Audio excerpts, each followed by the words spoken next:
Welcome to Firebirds Weekly, episode 16.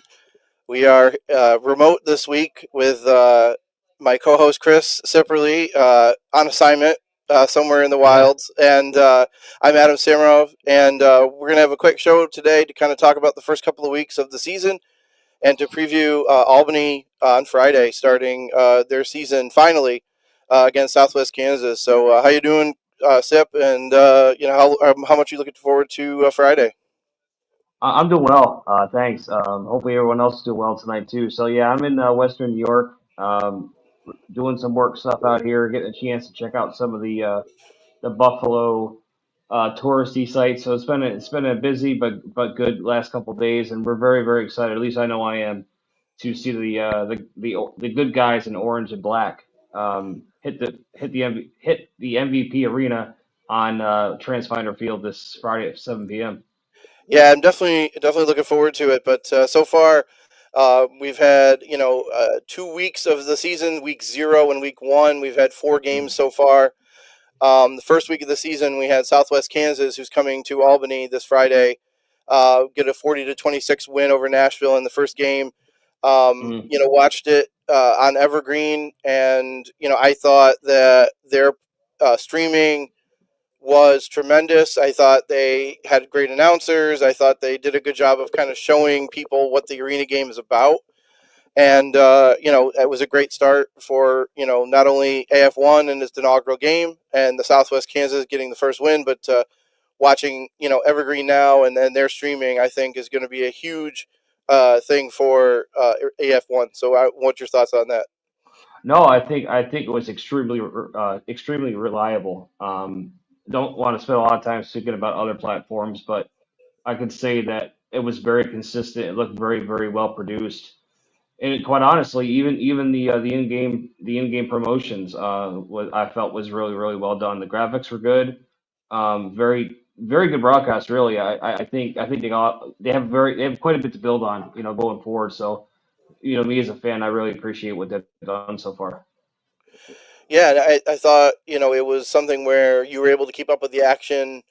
Sometimes the graphics can get, wonky or they don't work or something's, screwy. But even on week 1 or week 0, I thought it worked really well. And then week 1, we had 3 games. We had the defending champion Billings Outlaws Hmm. facing the Oregon Lightning, and Hmm. they had some first game jitters.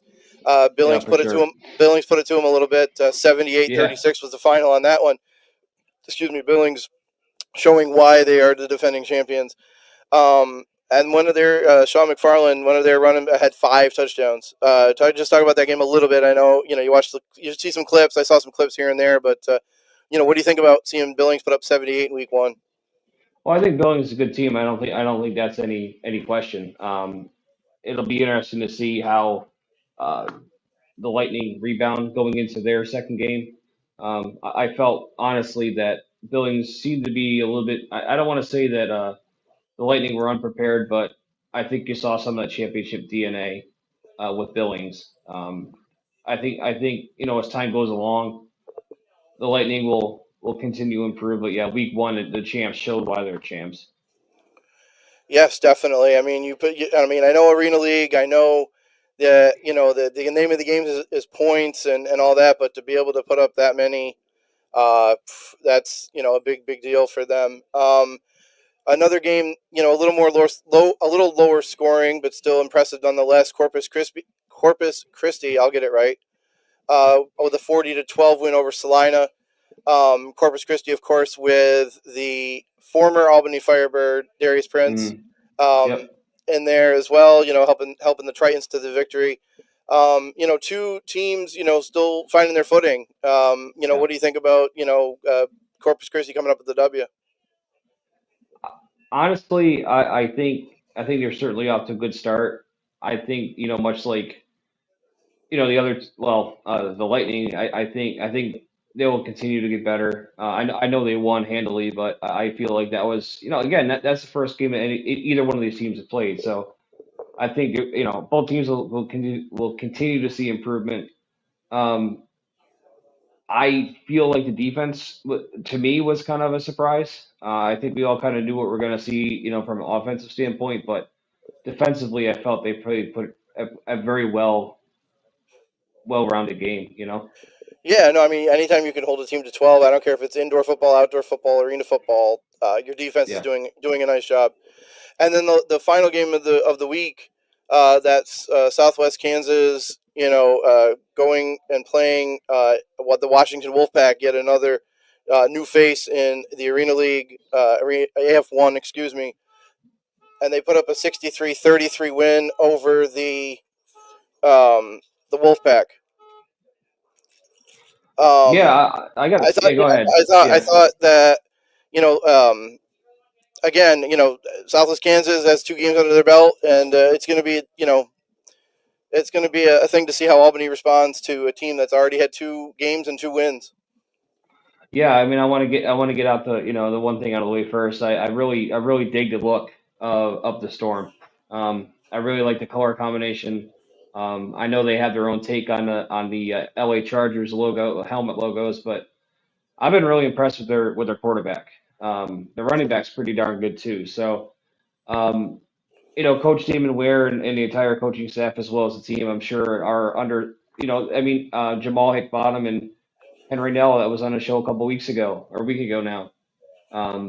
They realized that the Southwest Kansas is a better team than they were this time last year. So I think I think a second year under the belt for them. I saw a ton of growth from them. So yeah, I think it's going to be a big challenge. I really think Albany's gonna have to hope that there isn't a lot of rust coming out of the gate. Definitely. And I wanted to, we talked about Evergreen, for the first, being able to stream, Yeah. and Vice TV had their first out as well. Again, I thought it was a great broadcast. I think Mm, that obviously the announcers, an Arena League Hall of Famer in there doing it. These mm, guys know the game back and forth, and they're able to simple it down to maybe the casual fan that's maybe checking it out for the first time. yeah. But I thought Vice did a really nice job, and I think when we get to Friday, that's going to be another Vice game. It's one of the few Yep. non-Sunday Vice games Mm. when Southwest Kansas comes up here on Friday. Just your opinion of Vice, and just them, kind of making the run at the live sports, and what do you think they will do going forward for the Well, the for the biggest league? thing, well, honestly, the biggest thing, I think anybody watching this, especially in Albany, I think Vice is gonna be a special thing come Friday night. Obviously, week one or week one was their first game. It's just different in Albany. You know what I mean? I think the overall game presentation is going to take a big step forward. It was a great broadcast regardless, but I think just the energy in MVP Arena and how that arena is put together. I think Vice in the end is going to be impressed as long as us fans fill up those seats. 100%. It's and that's not something that Vice can do anything about. But if you have 1,300 or 1,500 or 1,000 or whatever the number is in the stands versus say 2 or 3 or 4,000, that changes the atmosphere a little bit. So we'll have to see how Yeah, I Albany comes mean, out. I would like to think that we could at least. I mean, again, you know, I don't have any control over it, but I would love to see anywhere from 5 to 8,000 as a minimum, to be honest with you, because that was pretty similar to what week one was last year. And honestly, there's nothing like it. The energy that came into that building week one versus Orlando is something that is really special, and hopefully the fans come out and they get their tickets and have a nice fun Friday night, regardless of who wins and loses. Absolutely. Wanted to, kind of talk a little bit more. You kind of alluded to it. I want to talk about Southwest Kansas, kind of preview, some of Mm, their main players, guys that you're going to see as fans on the field, that are going to be around the ball and scoring, scoring touchdowns, or hopefully not, but guys that are going to make an impact. You mentioned already Jalen Morton, their quarterback, in two mm, games, has passed for 338 yards. Shiloh Flanagan, receiver, has 3 touchdowns, including the first touchdown in AF1 history on week 0. And then Michael Lawson with 3 interceptions, including 2 pick sixes in the second half. yeah, They have a good all around game. It's going to be a battle week 1 or week 2 here, I guess, if you want, say it correctly. yeah, Versus the Firebirds.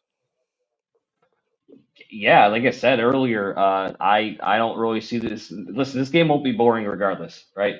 Right. So I think I believe in what the coaches are going to be putting together. I know the players are going to believe what the players are scary. The coaches are going to have the belief of the players for what they plan on doing.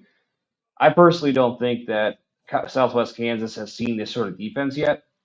Okay. I do believe that Coach Cisse and the coaching staff as a whole, uh, have had the benefit of watching film, unlike Kansas. Um, on Albany. So they have 2 weeks. I mean, there's advantages, disadvantages, one versus the other.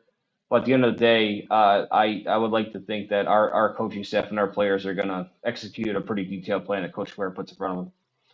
Oh, 100%. We, when we talked to Henry and Jamal last week, they talked about having like a watch party kind of thing with the guys being able to watch that week zero game against Nashville and just kind of seeing. I'm sure they were keeping an eye, if not just for film, but just to watch that Mm, game on Sunday against the Wolfpack. So these guys have 2 weeks of film, to see the tendencies and things like that. Another person I wanted to mention too, somebody mm, that may make an impact, could make an impact, hopefully not, but if he does, Daquan Bailey Brown, the kick returner for the Storm, 134 kick off yards returning and a touchdown. And when I watched him in week zero, he was like zigging and zagging, and he was a very hard target to catch. And that's a big deal in the arena game with that, because mm. there's such a lightning fast ability with the field being 50 yards. Talk Yeah, about that, how that can yeah. help. Yeah, I think the easiest way. I mean, again, as far as I know, they've been practicing in the arena this week. So I think the biggest thing is kind of get an idea where Henry and the team would like the ball placed. Mm, Um, you certainly just can't kick the thing, where you don't want to kick it, and then you're gonna, bad things are gonna happen. So I think in the end, they have a plan for it. Um, you know, Henry is extremely detail oriented, so he obviously is going to be a big part of it as well as the returner. But at the end of the day, he's certainly dangerous. You're gonna pay attention to him. You're just gonna be prepared. You're gonna have to, play your spot and do your job on special teams. That's key. right. The Bill It's Belichick thing. Just do your Yeah. job. As a Bills fan, I won't say that because he can't. I don't. Not a fan. But no, no. But 100%. I mean, that's the truth of it, though. That's its simplest form. Like heroes don't win football games. Sound, Right. fundamental team players win football games.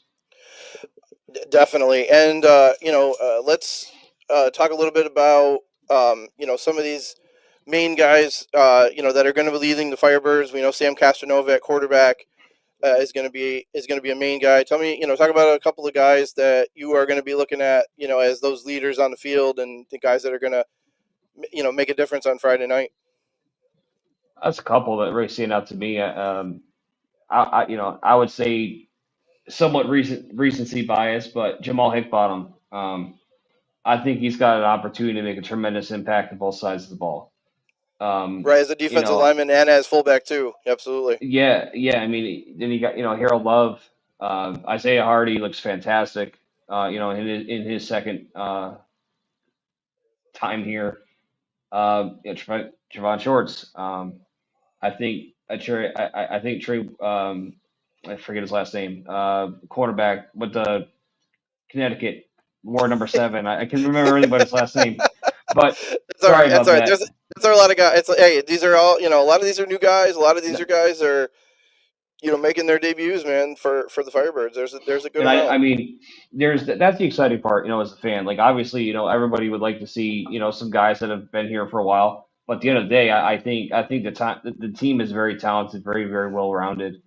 For me, Sam obviously is a big deal.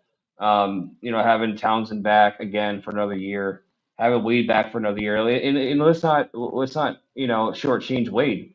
Wade's a pretty dangerous returner too. A hundred So, percent. 100%. and I think again, I would need to go back a little bit further, but I think Henry is probably, if not one of the best kickers in the league, and I don't believe that the other kickers really put their special teams units in great spots to defend their returner either.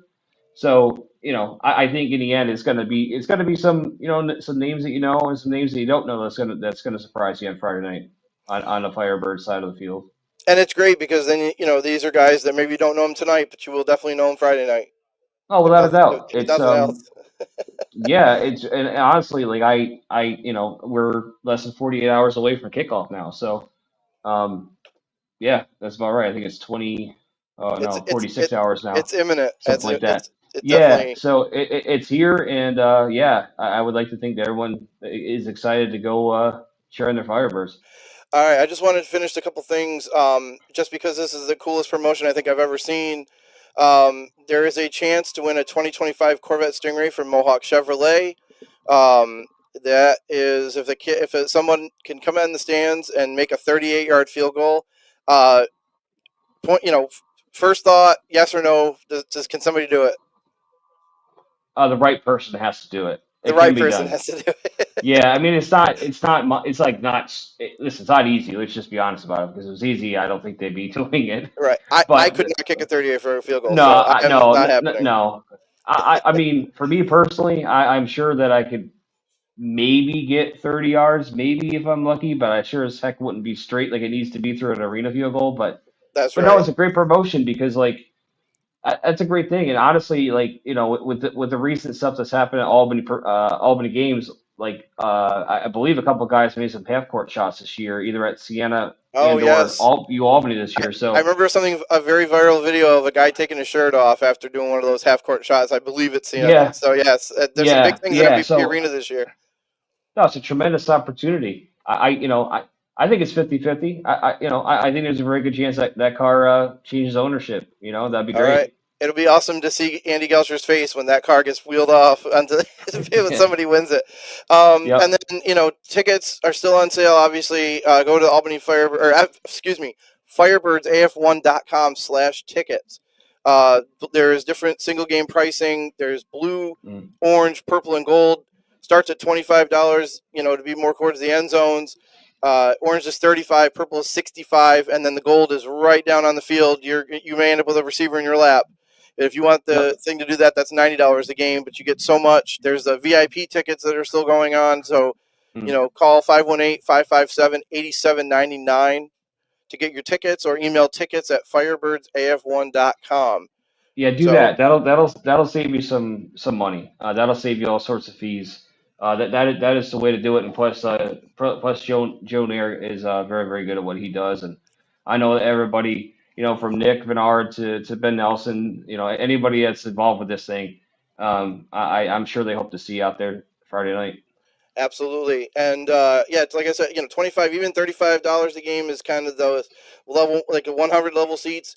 I've sat up there for arena games for a long time, Hmm. and you will get your money's worth for that ticket. It's a family friendly atmosphere. You can bring your family to the game and not spend, not try to go out of pocket to try to, go to a professional sporting event.